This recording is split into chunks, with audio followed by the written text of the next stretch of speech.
ভারতের সিনেমা জগৎ কাঁপানো সুপারস্টার থালাপতি বিজয় তার ক্যারিয়ারের শেষ সিনেমার নাম ঘোষণা করেছেন, আর সেটি জননায়ক। থালাপতি বিজয়ের জননায়ক সিনেমার মাধ্যমে শুরু হতে যাচ্ছে এক নতুন অধ্যায়। তবে এই সিনেমার সাথে যুক্ত গুঞ্জনও কম নয়।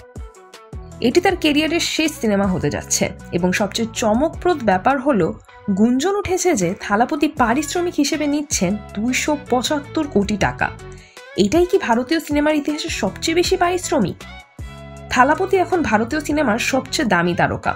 তিনি ছাড়িয়ে গেছেন শাহরুখ খান, সালমান খান, প্রভাস, এমনকি রজনীকান্তকেও। জননায়ক সিনেমাটি থালাপতি বিজয়ের রাজনৈতিক যাত্রার সূচনা করতে পারে।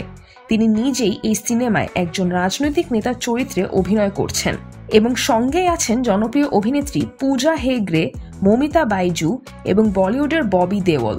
সাথে থাকছেন ভারতের মিউজিক সেন্সেশন অনিরুদ্ধ রবিচন্দন, যিনি সুর দিয়েছেন এই সিনেমার জন্য।